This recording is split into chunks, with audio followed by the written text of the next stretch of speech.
sagantaa BBC Afaan Oromooti. Nu waliin tura.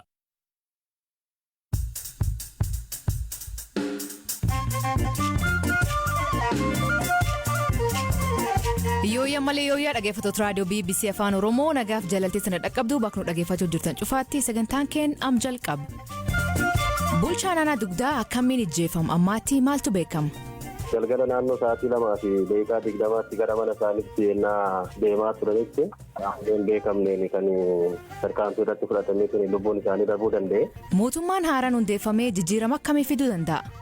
Wanni haarawaan hin jiru. Wanni haarawaan mootummaan adduwaayii warra abuut warra TPLF of keessaa baasee itti fufuu isaatiin argamanii mootummaan haarawaan hin jiru. Maasriin lammiilee YouTube irra galii argatan gibir kafalchiisuuf ejjatee huna kamii ilaalamaa oduu keessatti sanbeessifna.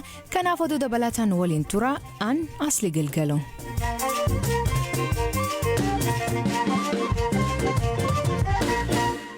Nuudhiyaadhaa dhaggeeffattooteenna oduutiin jalqabaanii godin Shawabaa bulchaan aanaa dugdaa obbo Laata Fiixee kalee galgala magaalaa Maqii keessatti rasaasaan ajjeefamu. Ajajaan poolisii magaalaa Maqii Ismaa'il Baadir bulchaan aanaa kuni galgala rasaasaan ajjeefamuu mirkaneessee dhimmichi qorannaa waan jiruuf garuu odeeffannoo bal'aa maatii hin kenninuu jedha. Hoogganaan koominikeeshinii aanaa dugdaa obbo Musbaahan bulchaan aanichaa akka turan obbo Lataan hospitaala erga gaaniin lubbuu dabruu BBC'tti hima. Hoggansaarraa waggaa 3 akka turan dubbatu Galaana Balaayii dubbis. Amma obbo Lataa Fiixeen bulchaa aanaa dugdaa ta'anii erga tajaajiluu jalqabanii gara waggaa 3ffaatti deemaa jiru. Gara waggaa 3ffaatti deemaa jiru hanga waggaa 3 kanaas baanaa keenya ga'umsa olaanaatiin waan isaan irraa eegamu gumaachaatiin bakka bulchaa aanaatti gaggeessaa turaniiru. Guyyaa kaleessaatis hojii idilee isaanii irratti bobba'anii oolanii galgala naannoo sa'aatii 2 fi daqiiqaa 20tti gara mana isaaniitti yennaa deemaa turanitti hin beekamneen kan tarkaanfii irratti fudhatamee lubbuun isaanii darbuu danda'e.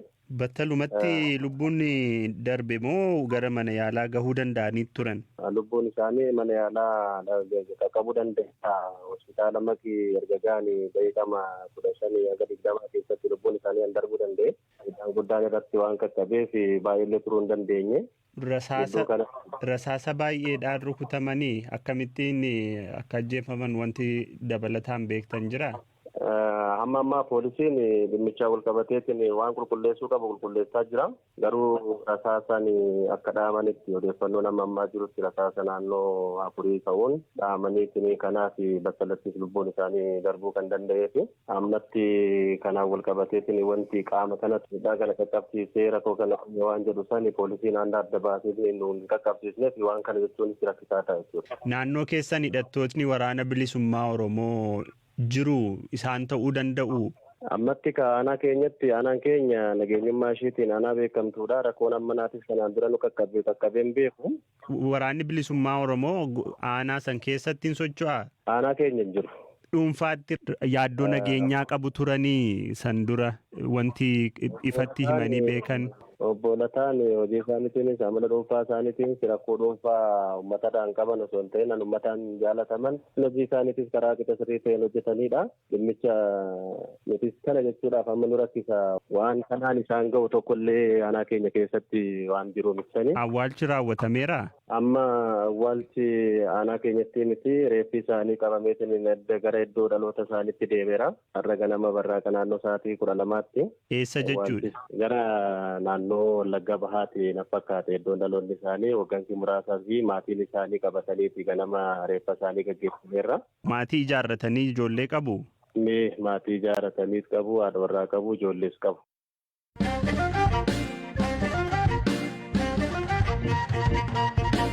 Hoogganaan deeggarsa namoomaa dhaabbata mootummaa gamtoomanii Maartin Griffiths konkolaattonni deeggarsa fe'an gara naannoo Tigraayitti akka socho'aniif gaafatan. Ministeerri nageenya Itoophiyaa Aadde Mufaariyaat Kaamil konkolaattonni fe'iisaa ammaan dura Tigraay galan deebi'uu dhabuun isaanii dhiyeessii deeggarsaa irratti danqa'uu himan. Galaana Balaayii gabaasa qaba. Dhaabbata biyyoota gamtoomaniitti hoogganaan dhiyeessii deeggarsa namoomaa yeroo ariifachiisaa naannoo Tigraayitti beelli miidhaa qaqqabsiisaa jira jedhanii akka yaadan Rooyitersitti dubbataniiru. Maartin Griffiths dhiyeessiin deeggarsaa qoqqobbii deeggarsa namoomaa ifan taane jalatti kan argamtu Tigraay qaqqabuun irra jiraatu keessaa harka 10 qofaatu deeggaramtoota qaqqabee jechuunis dubbatan. Maartin Griffiths dabaluunis gaaffiin isaanii konkolaataawwan deeggarsa namoomaa fe'an gara naannichaa akka socho'aniif akka hayyamamuuf ta'u guyyaa kibxataa dubbataniiru. Rakkoon namoomaa naannicha jiru namtolcheedha. Tarkaanfii mootummaatiin fooyya'uu ni danda'a jechuun ibsaniiru.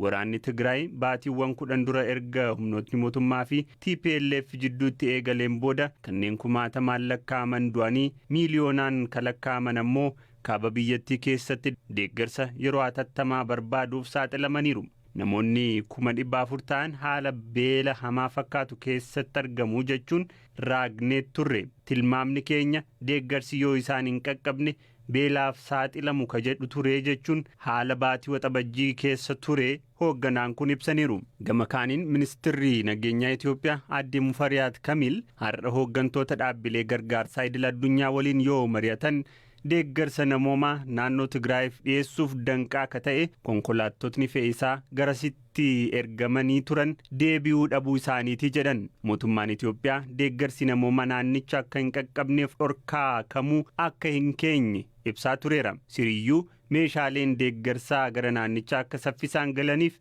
mijeessuun iddoowwan sakatta'iinsaa 7 turan gara 2tti akka hir'atan taasisuu mootummaan beeksiseera. Dhaabbileen gargaarsaa konkolaattotni fe'isaa Tigraay galan harki hedduun achumatti hafuu isaanii beeksisanii kan turan yeroo ta'u TPLF hanqina boba'aa naannicha keessa jiru akka sababaatti dhiyeesseera.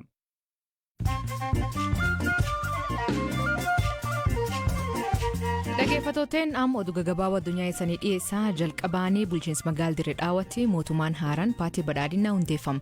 Manni maree haaraanii kaabinee magaalichaa 15f muudam kenne. Obbo Kaadir Johaar kantiibaa magaalaa Dirree Dhawaa ta'uun muudaman. Gamkaaniin manni maree naannoo Amaaraa caasalee mootummaa isaa haaromsuu fi wixinee dhiyaate ragaasis. Pireezidaantiin Raashiyaa Vladimir Puutinii fi ka Turkii Reeyes Xayyib Raashiyaatti wal arguunii wal mari'atan. Gaggeessitoonni lameenii dhimmoota irratti mari'atan keessaa dhimmi bitaa meeshaa waraanaa fi Sooriyaa ajenda isaanii ta'uu himan. Turkiin meeshaa waraanaa Raashiyaa irraa bituunis Ameerikaa waliin muudam keessa galtuu godhe. Masriin lammiilee YouTube irraa galii argatan gibir kafalchiisuuf akka mootummaa Masrii jedhuutti gibirri kun xiyyeeffannaan isaa kan godhate lammiilee biyyattii waggaatti galii paawundii Masrii 500 yookiin doolaraa 32 ol YouTube irraa argatanii irratti jedha. Namoonni baay'een murtee mootummaa kan mormuun yaada isaanii miidiyaa hawaasaa irratti ibsaa jiran. Jilamaa ergaa ministeera muummee duraanii hojiirraa ari'ame pireezidantiin Tuniiziyaa Kaayis Sa'iid arraa ministeera muummee haaraa muude. Najla Buuden dubartii jalqabaa ministeera muummee biyyattii ta'uun muudamte. Muudamni isii lammiilee Tuniiziyaa biraatti fudhatama guddaa argate. Kooriyaa kaabaa misaayil haaraa Hypersonic Hawsong 8 jedhamu kalee milkiin dhukaasuu beeksiste. Misaayiliin kunin karoora waraanaa waggaa 5 keessaa isaa tokkoo fi dandeettii loltummaa biyyattii ka guddisu ta'uu miidiyaan biyyattii gabaase. Misaayiliin kun dandeettii meeshaa waraanaa niwukiliyaa baachuu qabaa jechuu. Mootummaan Keeniyaa imaltoonni Paakistaan biyyattii keessa baay'atan isaa yaaddessuu himan. Torbe dabree eegalee lammiileen Paakistaan irraa dhufan magaalaa Naayiroobii keessa socho'aa turan. Lammiileen Keeniyaa viidiyoo fi suura kaasuun soda qaban miidiyaa hawaasaa irratti ibsachaa jiran. Gareen jihaadistoota haaranii dhukaas banuuni basaastota Suudaan jajjeessuu himan. Mootummaan biyyattii haleela raawwatu kana garee IS himate. Qaamni ajajaa kan itti gaafatamummaa fudhate garuu IS waliin hidhata hin qabnu jedhan.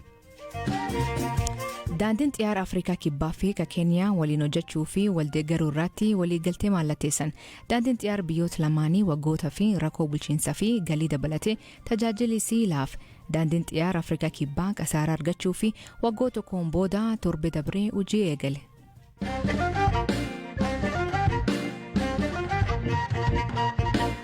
Naannoo Benishaangul Gumuz godina Matakal aanaa Dibaaxii keessatti haleellaa milishoonni naannoo Amaaraa guyyaayaan masqalaa raawwateen jedhameen mootummaan naannichaa maatii quba hin qabu jedha. Jiraattonni BBC'n dubbisee haleellaan kun aanaa Dibaaxii ganda Caancoo keessatti wiixata guyyaa keessaa naannoo sa'a 5 hanga sa'a 7 jidduutti akka ta'ee fi yoo xiqqaate namoonni 5 ajjeefamuu himanii turan. Hoogganaan kominikeeshinii naannoo Benishaangul Gumuz obbo Millesee Beyyenee haleellaa kun kan raawwate kana quba hin qabu jedhee BBC'tti hime. እንግዲህ በዋናነት ይሄ ልዩ ኃይል በራሱ ትዕዛዝ በራሱ humni addaa naannolee irraa dhufe ofiin socho'ee haalli haleellaatti raawwatu hin jiraatu. Humni addaa Sidaamaas haa ta'uu ka Amaaraas haa ta'uu ka Gaambeellaas haa ta'uu ka uummattoota Kibbaas haa ta'uu ka naannolee kaan irraa dhufe komaand poostii raayyaa ittisa biyyaa jalatti hundaa'ee fi ajaja hooggansa komaand poostii irraa kennamuun alatti dhuunfaan haleellaan yookaan ooppireeshiniin raawwatan hin jiraatu. Uummata irrattis tarkaanfii fudhatani. Odeeffannoo ani amma qabuuni haleellaan akkasii hin raawwatamne. Odeeffannoon manni gubatee namoonni achi keessatti ajjeefamaniiru jedhu anaafis haaraadha. Yeroo fudhannee raawwatamuu isaa ni qulqulleeffanna. Kun raawwatameera yoo ta'e sirrii miti. Qoranneetu sin beeksifna. ገቢ ማጣራት እንችላለን። ይሄ የሚደረግ ከሆነ ትክክል አይደለም እናጣራዋለን።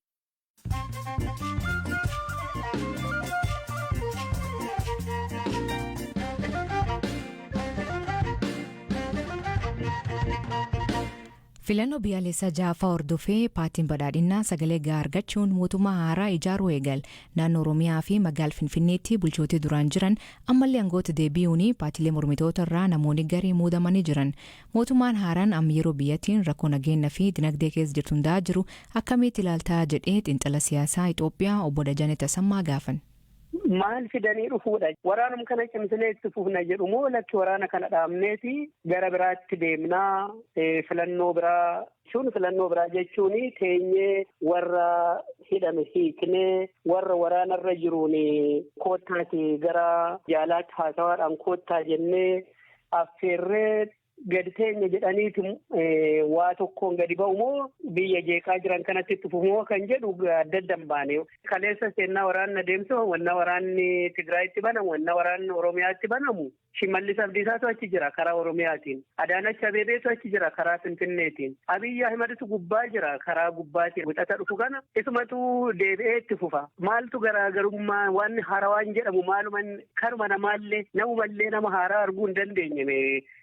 Kan biraa dhiisiti. Araarsoo fi Girmaa Saayifuu warri kun warri bilxiginnaatti shoomaman kun kaayyoo mataa isaanii gaggeessuu hin danda'an. Maaliifuu kaayyoodhuma mootummaa ani mootummaa dheedhee qaama gadi ba'ee otuma 20 ta'anii galanii karaa filatamanii karaa isaaniitiin sagalee argatanii karaa uummataatiin yoo dhufan malee achi galanii waamamanii shumanni kennamnaatiin kaayyoodhuma warra shoomee sanarraa gaggeessuurraa kanaaf waan mataa isaanii wanti isaan dhiyeessan hin jiru. Shumata isaaniitiifis immoo bu'uurri jiru maalinni yoo jenne koottaati abalu ati muudami jechuurraa kanaaf ulaagaan jira laata.